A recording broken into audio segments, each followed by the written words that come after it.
সুপ্রিয় দর্শক আসসালামু আলাইকুম, welcome back to my channel cooking studio by Orin. আজকে আপনাদেরকে একটি ডিম দিয়ে মাত্র 5 মিনিটে দারুণ মজাদার একটি নাস্তা তৈরি করে দেখাবো। এই নাস্তাটি তৈরি করার প্রসেস খুবই ইজি, যে কেউ খুবই কম সময়ে তৈরি করে ফেলতে পারবেন। খেতে ভীষণ মজার হয়। আশা করছি রেসিপিটি আপনাদের কাছে অনেক বেশি ভালো লাগবে। নাস্তা তৈরি করার জন্য এখানে একটি বোল নিয়েছি, এখন এর মধ্যে একটি ডিম ভেঙে নিচ্ছি।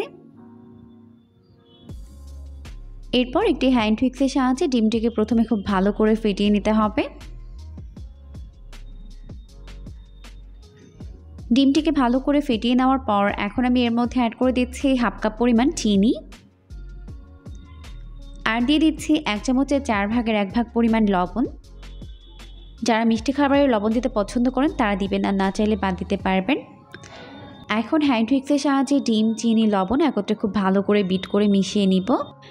এটাকে এইভাবে ততক্ষণ পর্যন্ত বিট করব যতক্ষণ না পর্যন্ত ডিম আর চিনি একত্রে ভালো করে গলে মিশে যায় আর এই মিশ্রণটা অনেকটা লাইট আর ফোমি না হয়ে আসে। ততক্ষণ পর্যন্ত এটাকে এইভাবেই বিট করে নিতে হবে। তো বিট করতে করতে একটা পর্যায়ে দেখা যাবে মিশ্রণটা এরকম লাইট আর ফোমি হয়ে গেছে। এখন আমি এর মধ্যে বাকি উপকরণগুলোকে অ্যাড করে দিব। এই পর্যায়ে কিন্তু চিনিগুলো খুব ভালোভাবে গলে মিশে গেছে। এই পর্যায়ে আমি এর মধ্যে অ্যাড করে দিচ্ছি 1/4 কাপ পরিমাণ সয়াবিন তেল। তেল দেওয়ার পর আবারও এটাকে খুব ভালো করে মিশিয়ে নিতে হবে। প্রায় 1 মিনিটের মতো তেলটিকে আমি এর সঙ্গে মিশিয়ে নিচ্ছি। তো এখন তেলটা ভালোভাবে গলে মিশে গেছে। এখন আমি এর মধ্যে অ্যাড করে দিচ্ছি সুন্দর একটা ফ্লেভারের জন্য সামান্য পরিমাণে ভ্যানিলা এসেন্স। ভ্যানিলা এসেন্স হাতের কাছে না থাকলে আপনারা কিন্তু এখানে চাইলে এলাচের গুঁড়ো ব্যবহার করতে পারবেন। এরপর আবারও ভালো করে মিশিয়ে নিচ্ছে।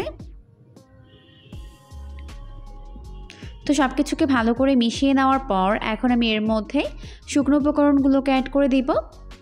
প্রথমে দিয়ে দিচ্ছি হাফ কাপ পরিমাণ ময়দা, আর হাফ চামচ পরিমাণ দিয়ে দিচ্ছি বেকিং পাউডার। অবশ্যই জেলে দিতে হবে। তো এখন আমি এগুলোকে খুব ভালো করে জেলে নিচ্ছি। জেলে নেওয়ার পর অবশিষ্ট অংশটিকে ফেলে দিয়ে একটা সাইড থেকে এইভাবে এটাকে ঘুরিয়ে ঘুরিয়ে মিশিয়ে নিতে হবে। আর মেশানোর সময় কিন্তু তাড়াহুড়া করা যাবে না, আলতোভাবে এইভাবে ঘুরিয়ে ঘুরিয়ে এটাকে মিশিয়ে নিতে হবে। তো একটা সাইড থেকে ভালোভাবে ঘুরিয়ে ঘুরিয়ে আমি এটাকে মিশিয়ে নিয়েছি। মিশিয়ে এরকম একটি পারফেক্ট ব্যাটার তৈরি করে নিয়েছি, দেখতেই পাচ্ছেন। এখন আমি নাস্তাগুলোকে ফ্রাই করে নিব, তাই একটি চামচ নিয়েছি। এখন এই চামচের সাহায্যে অল্প অল্প করে ব্যাটার নিয়ে আমি এগুলোকে ভেজে নিব। নাস্তাগুলোকে ভাজার জন্য চুলায় একটা প্যান বসিয়ে দিয়েছি। যথেষ্ট পরিমাণে সয়াবিন তেল দিয়ে এরপর আমি এর মধ্যে একটা একটা করে এরকম কাপ কেকের কাগজগুলোকে দিয়ে দিচ্ছি। এগুলো আপনারা 5 থেকে 10 টাকা কিন্তু কিনতে পারবেন, একসঙ্গে অনেকগুলো থাকে। আর এই কাপ কেকের মাধ্যমে তৈরি করলে কিন্তু এই নাস্তাগুলো শেপ একদম সমান হবে। তো মিডিয়াম গরম তেলে আমি এইভাবে কাপগুলোকে বসিয়ে দিলাম। এখন আমি এই কাপের মধ্যে এইভাবে ব্যাটার দিয়ে দিচ্ছি। তো সবগুলো কাপের মধ্যে আমি সেমভাবে ব্যাটার দিয়ে দিব, আর কিছুটা জায়গা ফাঁকা রেখে এরপর ব্যাটার দিতে হবে।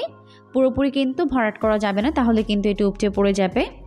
তো সম্পূর্ণ কাপের মধ্যে ব্যাটার দেওয়ার পর এখন আমি এগুলোকে মিডিয়াম আঁচে ভেজে নিব। আর উপর থেকে এইভাবে তেল ছড়িয়ে দিচ্ছি, এতে করে কিন্তু এটা অনেক বেশি তাড়াতাড়ি উপরটা হয়ে যাবে। দেখতেই পাচ্ছেন কেকগুলো কিন্তু ফুলে একদম টইটুম্বুর হয়ে গেছে। এখন মিডিয়াম আঁচে এগুলোকে ভেজে নিতে হবে। তো মিডিয়াম আঁচে প্রায় 2 থেকে 3 মিনিটের মতো ভেজে নিয়েছে। এখন আমি এটাকে উল্টে দিচ্ছি অপর পাশ থেকে ভেজে নেওয়ার জন্য। এভাবে উল্টে পাল্টে কেকগুলোকে 2 পাশ গোল্ডেন ব্রাউন করে ফ্রাই করে নিতে হবে। তো উল্টে পাল্টে আমি কেকগুলোকে এরকম 2 পাশ গোল্ডেন ব্রাউন করে ফ্রাই করে নিয়েছি, দেখতেই পাচ্ছেন। এখন এগুলোকে ভালোভাবে তেল ছড়িয়ে তেল থেকে উঠিয়ে নিচ্ছে। তো সবগুলো কেক আমি সেমভাবে ফ্রাই করে উঠিয়ে নিয়েছি। খেতে কিন্তু ভীষণ মজা হয়েছে। অবশ্যই বাসায় ট্রাই করবেন, দেখবেন পরিবারের সবাই অনেক বেশি পছন্দ করবে।